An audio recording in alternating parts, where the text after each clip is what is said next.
Hi, speech students. I wanted to do a quick video on speech number 1, which is the speech of self-introduction. It is an informative speech, and since this is an online class, you're going to be presenting it through Cengage, your online text.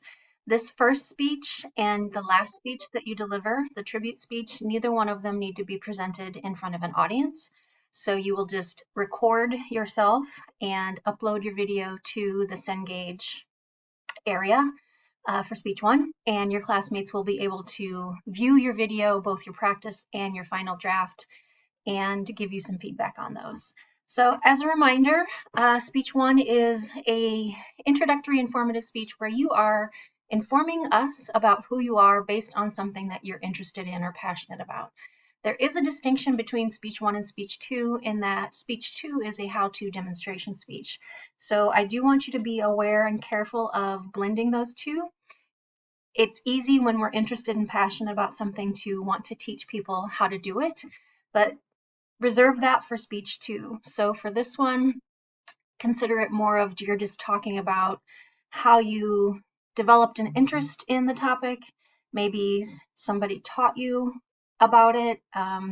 Maybe you have some traits that you picked up or some skills that you picked up by learning more about it, and you were able to change your life possibly for the better because of it. So your speech limit is 3 to 6 minutes with an over-under of 30 seconds. So it can be as short as 2.5 minutes and as long as 6.5 without having points deducted. And I am asking that you do put your draft in its entirety in that formal outline template so that I can see that you have all the components of the speech that you need, including the areas of your intro, and that you're transitioning and your points are about the same amount of space. Do note, though, that the formal outline is what you do to get your speech down, and it is what I use to grade the content of your speech. It is not, however, what you use to deliver your speech. If you have your formal outline in front of you, you're going to be much more likely to read it to your audience, which is not what I want you to do.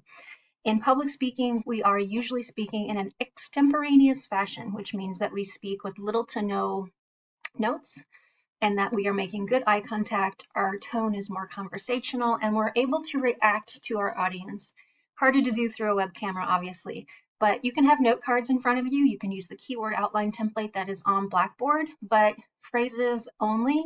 Don't have everything written out in sentence format because it will tempt you to want to read it. And if we have reading material in front of us, we tend to sound like we're reading. So pick something that you are enthusiastic about, and that enthusiasm will make the speech enjoyable for you and the audience. This could be a hobby or an activity that you enjoy doing. So I'm reading from the assignment sheet.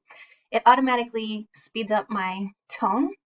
It decreases my rate and pitch, and it just is less engaging. And then I'm looking at the sheet versus looking at my webcam, which is what you need to focus on for this first speech.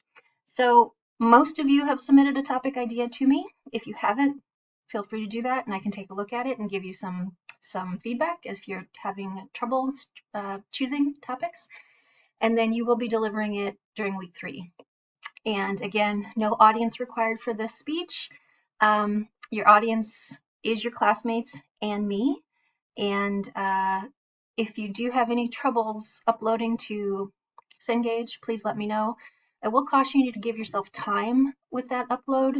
If you wait until like an hour before the due date or the due time, depending on how large your file is, it can take quite a long time for it to upload, and then you get kicked out of the system because it says it's late. So give yourself plenty of time. One way to work around that is to use a private or unlisted YouTube account. So many of you might already have those. If you don't, you might want to consider creating one, and you don't have to make it public. You can make it private or unlisted and then just link to it in your upload area of Cengage. That will cut down on your upload time, and sometimes it's just a little bit easier, more streamlined. So keep those things in mind as you prepare for this first speech, and please do let me know if you have questions or concerns. Take care. Thanks.